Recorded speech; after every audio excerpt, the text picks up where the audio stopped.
السلام علیکم ورحمۃ اللہ وبرکاتہ۔ پرسوں ہمارا سبق آیت نمبر 16 تک ہوا تھا۔ آج ہم نے آیت نمبر 17 سے اپنے سبق کا آغاز کرنا ہے۔ جیسا کہ یہ بات عرض کی گئی تھی کہ ان 13 آیات میں اللہ تعالیٰ نے منافقین کا تذکرہ کیا ہے،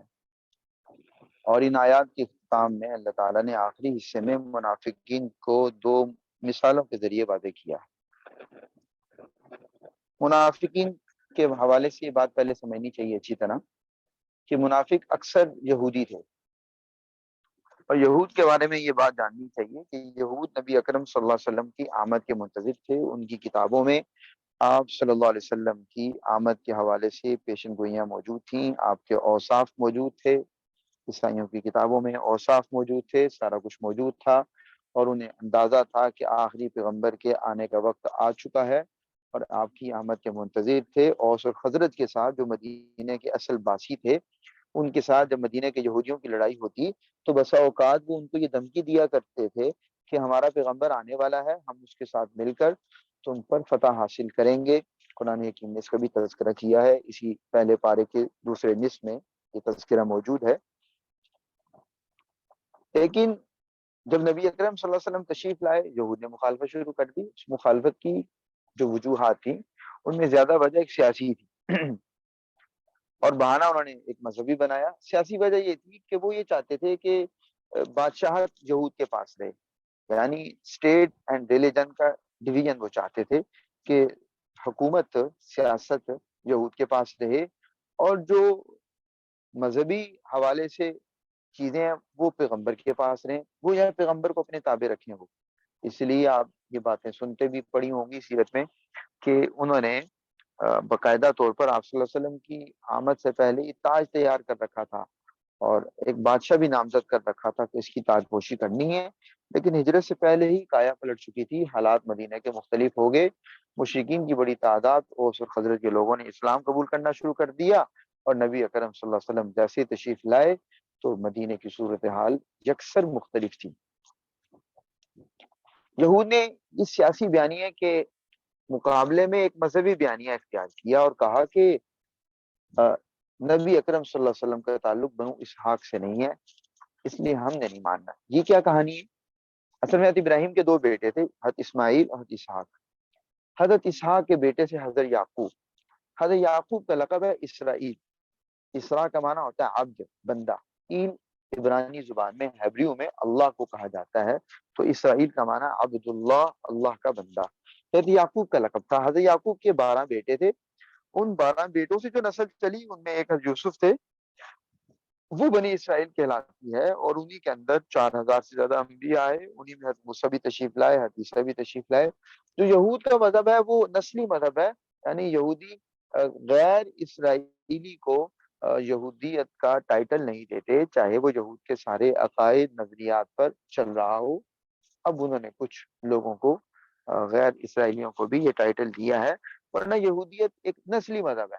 انہوں نے بہانہ یہ بنایا کہ نبی اکرم صلی اللہ علیہ وسلم بنو اسماعیل میں تشریف لائے ہیں، بنو اسحاق میں نہیں آئے، اس لیے ہم اس پیغمبر کو نہیں مان سکتے۔ بہرحال یہاں یہ بات سمجھنی چاہیے کہ یہود کو 100% یقین تھا کہ نبی اکرم صلی اللہ علیہ وسلم برحق سچے پیغمبر ہیں، یہ کتاب برحق ہے۔ قرآن نے یہاں تک کہا ہے کہ یہ اس پیغمبر کو اس طرح پہچانتے ہیں، کما یعرفون ابناءہم، جیسے اپنی اولاد کو پہچانتے ہیں۔ انسان کو اپنی اولاد کو پہچاننے میں کسی قسم کا جیسے کوئی شک نہیں ہوتا، اسی طرح اس پیغمبر کو پہچاننے میں کوئی شک نہیں ہے، لیکن ضد کی وجہ سے ایمان نہیں لاتے۔ تو منافقین میں کچھ تو وہ تھے جو یہودی تھے اور مذہبی طور پر آگاہی رکھتے تھے، انہیں 100% یقین تھا، وہ اسلام کے ساتھ چلنے کے لیے تیار نہیں تھے، ایک گروہ وہ تھا۔ لیکن کچھ وہ بھی تھے جو مذہبی اعتبار سے اتنے مضبوط نہ تھے یا پڑھے لکھے زیادہ نہ تھے، وہ ڈاواں ڈول تھے، کبھی اسلام کی طرف چل پڑتے، کبھی پیچھے ہٹ جاتے۔ اللہ تعالیٰ نے ان 2 مثالوں کے اندر دونوں گروہوں کی حقیقت کو کھولا۔ اب ترجمہ دیکھیے، مثلہم، ان کی مثال، کا مثل، اس مثال جیسی ہے، الذی، اس آدمی کی طرح جو آدمی استوقدا، اس نے جلائی، نارن، آگ، یعنی ایک آدمی نے آگ جلائی جنگل کے گھر اندھیرے کے اندر ٹاٹوپ اندھیرے آگ جلائے، روشنی ہو گئی۔ یہ لوگ کفر کی تاریکیوں میں ڈوبے ہوئے تھے، نور اسلام آیا، روشنی ہو گئی۔ ایک روڈ میپ مل گیا، اس راستے پر جانا ہے، یہ راستہ اللہ کی طرف جا رہا ہے، نجات کا راستہ ہے۔ جب اضاءت روشن کر دیا اس آگ نے، ما حولہ، ما جو کچھ، حولہ اس آدمی کے گرد تھا، ما حولہ، یہ اردو کا جو لفظ ماحول ہے یہ اصل میں عربی ہے ماحول، جو کچھ انسان کے گرد و پیش میں ہوتا ہے۔ فلما اضاءت ما حولہ، اس آگ نے اس کے گرد و پیش روشن کر دیا۔ ذہب اللہ، ذہبہ کا ویسے معنی مانا، اس کے ساتھ آگے بنوری میں با لگا ہوا ہے، یہ اس کو متعدد بتا رہا ہے لازم سے۔ ذہب اللہ بنورہم، اللہ ان کا نور لے گیا۔ اب یہاں ذہبہ متعدی ہے، اللہ ان کا نور لے گیا، یعنی اللہ نے ان کے نور کو سلب کر لیا۔ یہاں نور سلب کرنے سے مراد وہی معنی جو ختم اللہ علی قلوبہم میں ذکر کیا میں نے، کہ جب انہوں نے ہٹ درمی کی بنیاد پر اس راستے پر چلنے سے انکار کر دیا تو اللہ نے بھی ان سے ہدایت کے نور کو سلب کر لیا، توفیق کو کھینچ لیا۔ ذہب اللہ بنورہم، اللہ ان کے نور کو ختم کر دیا، لے گیا۔ وَتَرَكَهُمْ، اور ان کو چھوڑ دیا، فی ظلمات، تاریکیوں میں، لا یبصرون، کہ انہیں سجائی کچھ نہیں دیتا، دکھائی کچھ نہیں دے رہا۔ سمن، یہ اسم کی جمع ہے، اسم کہتے ہیں وہ آدمی جو بہرا ہو، سن نہ سکتا ہو۔ سمن یہ بہرے ہیں، بکمن ابکم کی جمع ہے، گونگے ہیں یہ۔ عمجن یا اعما کی جمع ہے، یہ اندھے ہیں، یعنی ان کی آنکھیں تو ہیں، کان تو ہیں، اور ان کی زبانیں تو ہیں، لیکن یہ آنکھوں سے حق کو نہیں دیکھ رہے، حق کو چونکہ مان نہیں رہے، پھر وہ دیکھنا نہ دیکھنا برابر۔ یہ کانوں سے سن رہے ہیں لیکن اس سننے پر عمل نہیں کر رہے، اس لیے گویا یہ سن نہیں سکتے۔ یہ زبانیں رکھتے ہیں، حق کو بیان نہیں کر رہے، کہ ان کی کتابوں میں لکھا ہوا ہے کہ یہ سچے پیغمبر ہیں، اس کو حق کو بیان نہیں کر رہے، اس لیے یہ گونگے ہیں۔ فَهُمْ لَا يَرْجُونَ، بس یہ واپس نہیں آئیں گے، یعنی یہ ایمان کی طرف نہیں آئیں گے، کیونکہ ایمان کی طرف آنے کی امکان اور امید اس کی ہے جو حق کا متلاشی ہے، لیکن حق ابھی پتہ نہیں چل رہا، اس کے بارے میں امید ہے جب حق اس پر واضح ہوگا وہ لوٹ آئے گا۔ یہ تو حق کو جانتے ہیں، ضد اور ہٹ درمی کی وجہ سے اس راستے پر نہیں چل رہے، فَهُمْ لَا يَرْجُونَ، یہ لوٹیں گے نہیں۔ ایک مثال تو اب دوسرے گروہ کی مثال، اس مثال میں کئی قسم کی تشبیہات ہیں۔ او یا کسیبن، سیب کہتے ہیں آسمان سے برستی ہوئی تیز بارش، او کسیبن یا بارش جیسی ہے، من السمائی جو آسمان سے برس رہی ہے، فی اس بارش کے اندر ظلمات تاریکیاں ہیں۔ جب بارش بہت زیادہ تیز برس رہی ہو، بادل بہت گھنا ہو، ٹھیک ہے، گھٹا ہو، تو تاریکی ہو جاتی ہے، یہاں تاریکیوں سے مراد کفر کی تاریکی ہیں۔ ورعدن، اس بارش کے اندر کیا ہوتا ہے، رعدن بجلی کی گرج ہوتی ہے، کڑک ہوتی ہے، اور برقن اور بجلی کی چمک ہوتی ہے۔ رات سے مراد یہاں پر وہ آیات ہے جن میں عذاب آتا ہے، عذاب کا تذکرہ آتا ہے، یہ چونکہ جانتے ہیں کہ یہ حق والا راستہ ہے، جب عذاب کی بات ہوتی ہے ان کے دل دہلتے ہیں۔ وہ برقن، روشنی آتی ہے، کچھ جنت کی بشارتیں آتی ہیں، یا دنیا کے اندر کچھ غنیمت ملتی ہے، مال غنیمت آتی ہے، فتح ہوتی ہے، تھوڑا سا دل مچلتا ہے، اس طرف چل پڑیں، وہ برقن۔ تو جیسے ایک تیز اندھیری تیز بارش والی رات کے اندر کوئی آدمی ویرانے میں ہو جہاں اندھیرا ہی اندھیرا ہو، ہر طرف تاریکی ہی تاریکی ہو، وہاں جب بجلی چمکے تو تھوڑا سا راستہ سجائی دیتا ہے، راستہ نظر آتا ہے، اس طرف جانا ہے، اور پھر جب بادل گرجے تو ڈر بھی لگتا ہے۔ یہ ساری کیفیت بیان کی اللہ نے۔ یجعلون،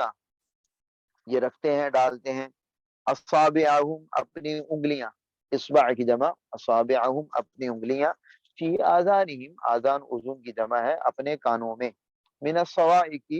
کڑک کی وجہ سے، بجلی کی گرج کی وجہ سے، وہ بادلوں کے کڑکنے کی وجہ سے، صواعق صاعقہ کی جمع ہے۔ حذر الموت، حذر کا معنی ڈر، خوف، بچاؤ، الموت موت کے ڈر سے، یعنی موت کے ڈر سے یہ اپنی انگلیاں اپنے کانوں میں ڈالتے ہیں، من الصواعق، اس کڑک کی وجہ سے،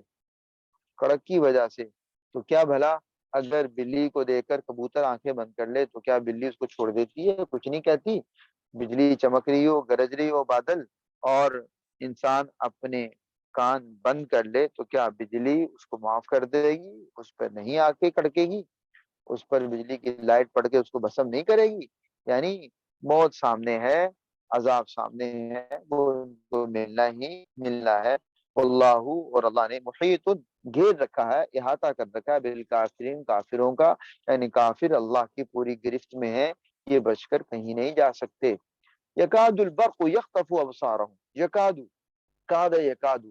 یہ اس معنی میں آتا ہے کہ ایسا لگتا ہے، قریب ہے کہ ایسا ہو جائے، اندیشہ ہے اس بات، یہ سارے معنی یکادو کے ہیں۔ البرق، وہ روشنی جو ہے، یخطف ابصارہم، خطف کا معنی اتک لینا، جیسے انسان اندھیرے میں کھڑا ہو، سامنے ایک تیز لائٹ پڑے، آنکھیں چندھیا جاتی ہیں، نظر نہیں آتا کچھ بھی۔ یکاد البرق یخطف ابصارہم، بجلی جو ایمان کا نور ہے، ایمان کی جو حقانیت ہے دین اسلام کی، وہ اس قدر واضح ہے کہ جیسے وہ آنکھیں ان کی چندھیا جائے، یعنی وہ بجلی اتنی تیز ہے کہ ان کی آنکھوں کو چندھیا دے، اتنا واضح ہے، لیکن یہ اس کو ماننے کے لیے تیار نہیں۔ کلما، جب بھی، اضاء لہم، اضاء لہم، وہ ان کے لیے روشنی کر دیتا ہے، یعنی بجلی ان کے لیے روشنی کرتی ہے، مشو، یہ چل پڑتے ہیں، فی، اس میں، جب تھوڑی سی دین کی طرف سے آسانی والی باتیں آتی ہیں یا جنت کے تذکرے آتے ہیں، مال غنیمت ملتا ہے، تھوڑے سے چلتے ہیں، جہاد میں بھی چلے جاتے ہیں، وَإِذَا، اور جب، اظلم علیہم، ان پر تاریکی کر دیتا ہے، ظلمت ان سے ہے، یہ ظلمت تاریکی، قامو، یہ کھڑے ہو جاتے ہیں، یعنی جب سختی آتی ہے، سخت احکام آتے ہیں، تبوک کا موقع آیا، نہیں گئے، قامو، کھڑے ہو جاتے ہیں۔ وَلَوْ شَاءَ اللَّهُ، لو، اگر، شاء اللہ، اگر اللہ چاہے، لذہب، لے جائے، ختم کر دے، بسمعہم، ان کے کانوں کو، ان کی سماعت کو، وابصارہم، ان کی آنکھوں کو، یعنی یہ جو زندگی سے فائدہ اٹھا رہے ہیں، یہ سب اللہ کی طرف سے مل رہا ہے، اگر اللہ چاہے یہ سارے مزے زندگی کے ختم کر دے۔ ان اللہ، بے شک اللہ، علی کل شیء، ہر چیز پر، قدیر، پوری قدرت رکھتا ہے، اللہ کے لیے کچھ بعید اور مشکل نہیں کہ وہ ان کے سارے مزے اڑا کے ختم کر دے، ان کی ساری سماعتیں، ان کے سارے حواس اور ان کی ساری جو صلاحیتیں ہیں وہ ختم کر دے۔ یا ایھا الناس، اب یہاں سے اللہ تعالیٰ نے انسانوں کے تین گروہوں کو بیان کرنے کے بعد آگے توحید کی، رسالت کی، آخرت کی دعوت دی ہے۔ یا ایھا الناس، اے لوگو، اعبدو، عبادت کرو، ربکم، اپنے رب کی، الذی، جس نے، خلقکم، تمہیں پیدا کیا ہے، اس نے تمہیں پیدا کیا ہے، اس لیے عبادت کے لائق وہی ہے، تم اس کی بات مانو، اتنا بڑا اس کا تم پر احسان ہے۔ والذین، اور ان لوگوں کو بھی پیدا کیا ہے، من قبلکم، جو تم سے پہلے تھے، لعلکم تتقون، تمہیں پیدا اس لیے کیا ہے تاکہ تم تتقون، اس کا تقوی اختیار کرو، تم پرہیزگار بنو، یعنی تقوی کیا ہوتی ہے؟ عبادت،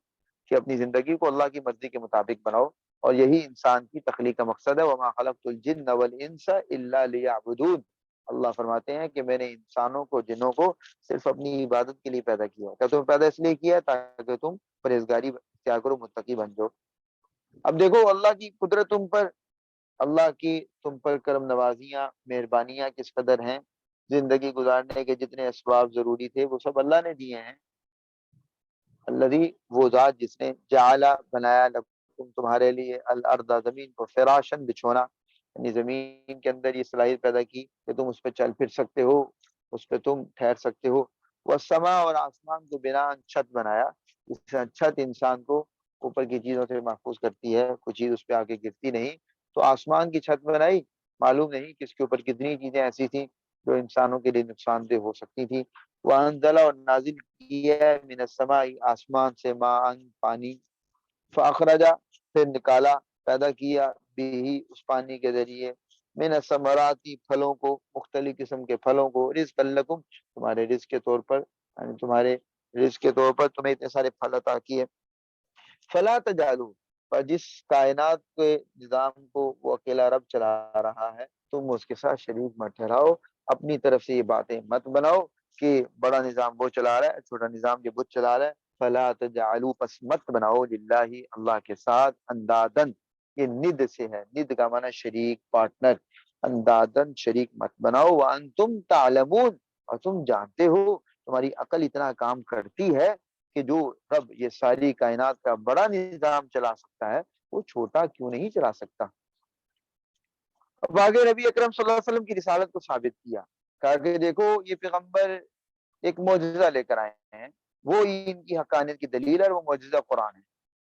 اگر تم قرآن نہیں مانتے، تم کہتے ہو پیغمبر نے اپنی طرف سے بنا لیا ہے، تو پیغمبر بھی تمہاری طرح کے انسان ہیں، بشر ہیں، تم بھی ایسا قرآن بنا کے لے آؤ۔ پہلے قرآن نے کہا اس جیسا قرآن لے آؤ، پھر کہا چلو جیسی 10 صورتیں لے آؤ، اور یہاں کہا اس جیسی کوئی ایک صورت بنا کے لے آؤ، اور کہا اکیلے نہیں سارے مل جاؤ۔ کہا کہ تم ایسا نہیں کر سکے اور نہ ایسا کر سکو گے تو پھر مان لو کہ یہ سچا پیغمبر ہے، یہ سچا معجزہ ہے۔ وَإِن كُنتُمْ، اور اگر تم فی ریب، کسی قسم کے شک میں ہو، مما، یہ اصل میں ہے من ما، اس کتاب کے حوالے سے، ما جو نزلنا، ہم نے نازل کی، اعلی عبدنا، اپنے بندے پر۔ اگر تمہیں شک ہے کہ یہ قرآن سچا نہیں، اللہ کا کلام نہیں، فاتو، تو تم لے آؤ، بصورت، کوئی ایک صورت، من مثلہ، اس جیسی،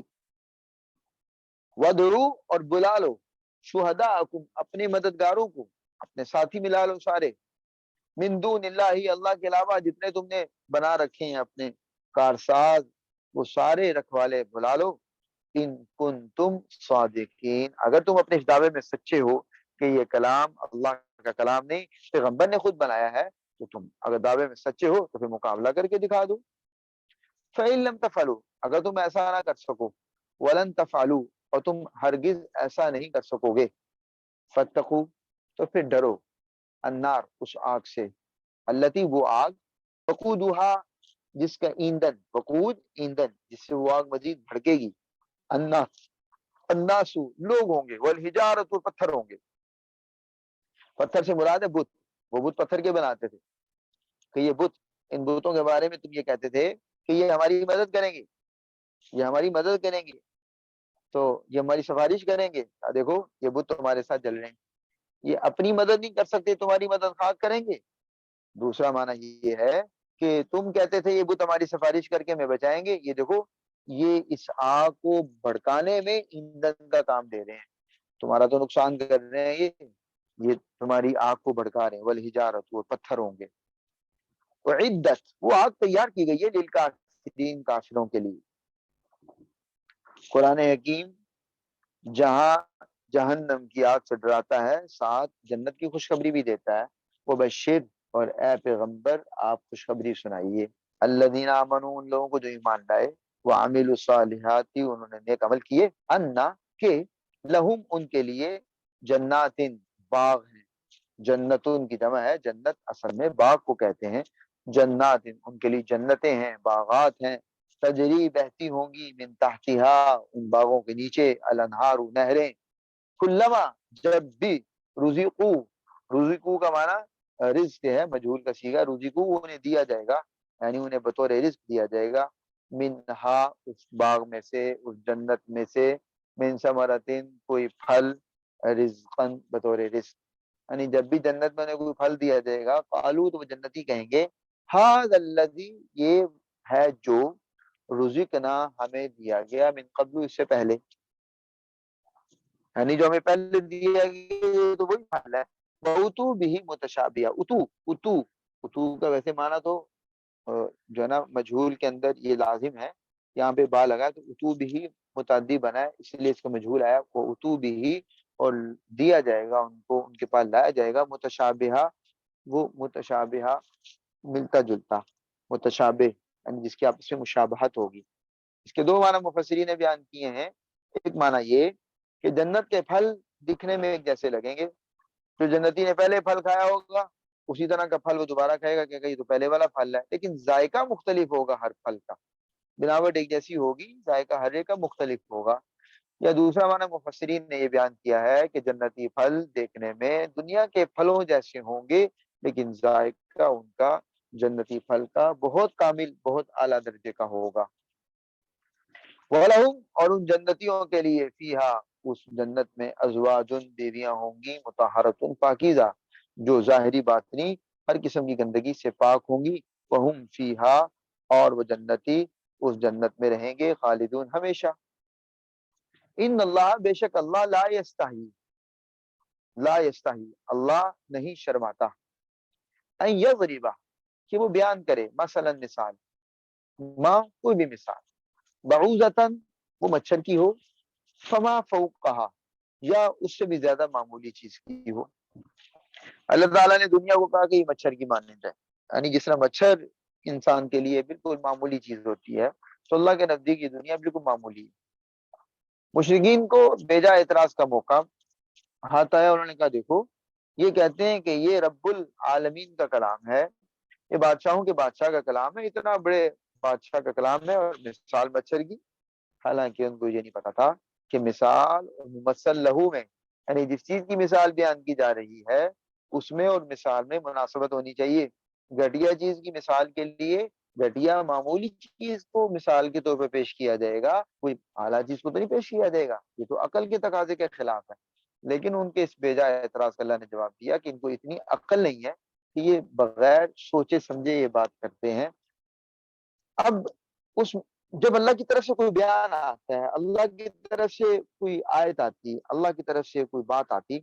تو مسلمانوں کا رویہ اس پہ کیا ہوتا اور کافروں کا رویہ کیا ہوتا؟ اللہ تعالیٰ ان دونوں رویوں کو واضح کر دیں گے۔ فَأَمَّا الَّذِينَ فَأَمَّا، اما کا معنی یہ اما کے ساتھ ایک اور اما بھی آتا ہے، جیسے ہم چیزوں کو کیٹیگرائز کرتے ہیں کہ اگر یہ ہوگا تو پھر یا تو کچھ لوگ یوں ہوں گے اور کچھ لوگ یوں ہوں گے، تو یہ اما اس چیز کو بیان کرتا ہے۔ فَأَمَّا الَّذِينَ، پس جو لوگ آمنو، ایمان لائے، فَيَعْلَمُونَ، وہ جانتے ہیں، انہ الحق،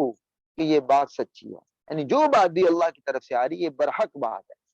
من ربیم، ان کے رب کی طرف سے ہے۔ وَأَمَّا الَّذِينَ كَفَرُوا، اور جو لوگ کفر پہ ہیں، کفر اختیار کیے ہوئے ہیں، فیقول، وہ نکتہ چینیاں کرتے ہیں، اعتراضات کرتے ہیں، وہ کہتے ہیں ماذا، کیا، اراد اللہ، اللہ چاہتا ہے، بہذا مسئلہ، اس مثال کے ذریعے، کہ اس مثال سے اللہ کی کیا مراد ہے، یعنی بلا وجہ کی حکمتیں بصیرتیں تلاش کرنے کے بہانے اعتراض کرنا چاہ رہے تھے۔ قرآن کے اسلام کے احکام کی مصلحت بیان کرنا تلاش کرنا کوئی ناجائز کام نہیں، لیکن اگر وہ مصلحت محض اعتراض کے لیے ہو تو پھر وہ ناجائز ہے۔ ٹھیک ہے، جیسے کوئی آدمی کہے جی نماز کا کیا فائدہ ہے، جب تک مجھے اس کا فائدہ سمجھ نہیں آئے گا میں نہیں پڑھوں گا، یہ غلط ہے۔ ہاں، ایک آدمی نماز بھی پڑھتا ہے اور طبی اعتبار سے میڈیکلی اس کے فوائد بھی بیان کرتا ہے، کوئی بات نہیں، کوئی حرج کی بات نہیں۔ ہاں، یہ خیال رکھنا چاہیے کہ عبادت کرتے ہوئے ساری توجہ اسی میڈیکل فائدے پر نہ ہو، اسی دنیاوی فائدے پر نہ ہو۔ فیقول ماذا اراد اللہ بہذا مسئلہ، کافر کہتے ہیں کہ اس مثال کے ذریعے اللہ کیا چاہتا ہے، یضل، گمراہ کر دیتا ہے اللہ، یعنی اس معنی میں کہ قرآن اترتا ہے اور اس میں بجا اعتراضات کر کے کوئی آدمی بھٹک جاتا ہے اور کوئی آدمی اس کی بات مان کر سمجھ جاتا ہے۔ یضل بہ کثیرا، اس کے ذریعے بہت ساروں کو راستے سے ہٹا دیتا ہے، گمراہ کر دیتا ہے، گمراہی میں مبتلا کرتا ہے، ویہدی بہ کثیرا، اور اس قرآن کے ذریعے بہت ساروں کو راستہ دکھا دیتا ہے۔ وما یضل بہ، اور اس کے ذریعے گمراہ نہیں کرتا، الا الفاسقین، مگر ان کو الفاسقین جو نافرمان ہیں، یعنی اس کے ذریعے بھٹکتے وہی ہیں جو نافرمانی پہ تلے ہوئے ہوتے ہیں۔ وہ کون ہے؟ الذین، وہ لوگ ہیں، ینقضون، جو توڑتے ہیں، عہد اللہ، اللہ کے عہد کو، اللہ کے وعدے کو، من بعد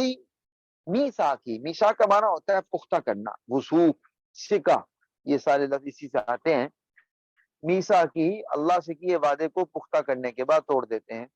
اللہ سے کیے وعدے یعنی انسان نے جو بھی اللہ سے وعدے کیے ہیں، ایمان لا کر وعدے کیے ہیں، کافر نے بھی اللہ سے وعدہ کیا ہے کہ جب وہ اللہ کی کائنات میں آئے، جیسے کوئی آدمی کسی دوسرے ملک میں جائے، اس ملک میں داخل ہوتے ہی وہ ویزا لیتے ہی وہاں کا قوانین کا پابند ہوتا ہے۔ اگر وہاں کے وہ قانون توڑے اور کہ جی مجھے تو پتہ ہی نہیں تھا، میں تو نئے نئے آیا ہوں تو میں کیوں اس قانون کو مانوں، تو اس کی اس بات کو ایکسیپٹ نہیں کیا جائے گا۔ تو اسی طرح انسان جب اس کائنات میں آیا، اس کائنات میں قدم رکھا، اللہ کے سارے قوانین اس پر لاگو ہو گئے، اللہ سے کیا وعدہ اس کا اب چل پڑا، اس کو توڑے گا تو مجرم ہوگا۔ وَيَقْطَعُونَ، اور وہ توڑتے ہیں، قطع کرتے ہیں، ما، ان رشتوں کو، امر اللہ، اللہ نے حکم دیا ہے، بھی جن کے بارے میں ان یوصل، ان کو جوڑا جائے، یعنی انسانوں کے باہمی تعلقات کو بھی وہ توڑتے ہیں، اللہ کے ساتھ جو اس کا تعلق ہونا چاہیے وہ بھی توڑتے ہیں، یعنی حق اللہ بھی ادا نہیں کرتے، حق العباد بھی ادا نہیں کرتے۔ وَيُفْسِدُونَ فِي الْأَرْضِ، اور زمین میں فساد مچاتے ہیں۔ جب انسانوں کے حق بھی ادا نہ کیے جائیں تو زمین میں فساد مچے گا۔ اولئک، یہی وہ لوگ ہیں، هم الخاسرون، جو نقصان اٹھانے والے ہیں، یہی وہ لوگ ہیں جو نقصان اٹھانے والے ہیں۔ آگے فرمایا کیفا، کیسے، تکفرون باللہ، تم اللہ کا انکار کر دیتے ہو، اللہ کے ساتھ تم کیسے کفر کا معاملہ اختیار کر دیتے ہو، وکنتم، تم اپنی حیثیت تو دیکھو، حالانکہ تم امواتن، تم بے جان تھے، تمہارے اندر زندگی کی کوئی رمق نہیں تھی، فاحیاکم، احیا، اس نے زندہ کیا، کم تمہیں، ثم، تم اتنے بے بس ہو کہ تمہیں اپنی زندگی پر بھی قدرت حاصل نہیں، ثم، اس کے بعد، یمیتکم، وہ تمہیں مار ڈالے گا، تمہیں موت دے دے گا، ثم، مرنے کے بعد پھر تم بے حس ہوگے، تمہارے اندر اپنے آپ کو اٹھانے کی کوئی جان رمق نہیں ہوگی، ثم، پھر وہ یحییکم، تمہیں زندہ کرے گا، مر کے تمہیں چھوڑے گا نہیں، تمہیں زندہ کرے گا، ثم، پھر الیہ، اسی کی طرف، ترجعون، تم لوٹائے جاؤ گے، تمہیں بھیجا جائے گا اللہ کی طرف، اور وہاں تم اپنے اعمال کا حساب کتاب دو گے۔ هو الذی، وہ اللہ وہ ہے، الذی، جس نے، خلق لکم، اب اللہ کی نعمتیں دیکھو کہ اللہ وہ ہے جس نے پیدا کیا لکم، تمہارے فائدے کے لیے، ما فی الارض، جو کچھ زمین میں ہے، جمیعاً، سارے کا سارا، اللہ نے یہ سارا کچھ تمہارے فائدے کے لیے پیدا کیا ہوا ہے، کہ سورج نکلتا ہے انسانوں کو آ کر اٹھاتا ہے کہ اٹھو کام کرو، رات آتی ہے ان کے حرام کے لیے، ساری چیزیں انسانوں کے فائدے کے لیے پیدا کی ہیں۔ ثم استوى الى السماء، پھر وہ مستوی ہوا الى السماء، آسمان کی طرف۔ استوا کا ویسے معنی ہوتا ہے، یہ آپ نے پہلے بھی پڑھا ہے، یہ سورہ یونس کی ابتدا میں ہی آ جاتا ہے، اور قرآن کریم میں جو آپ نے 10 پارے پڑھے ان میں کئی جگہ پہ آیا، یہاں میں ایک مرتبہ پھر اس کو دہرا دیتا ہوں۔ استوا کا ویسے معنی ہوتا ہے نیچے سے اوپر کی طرف جانا۔ انسان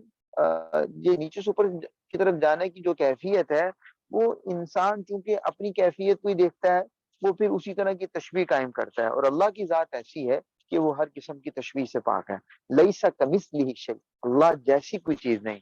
میں اور آپ اللہ کی ذات کو اپنی ذات کے ساتھ میل جو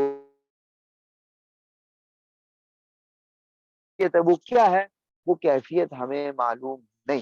اس لیے اس استوا کا معنی بعض مفسرین کرتے ہیں پھر اللہ نے استوا کیا، یہی لفظ، بعض کہتے ہیں مستوی ہوا، بعض کہتے ہیں کہ وہ آسمان پر جلوہ افروز ہوا۔ ثم استوى الى السماء،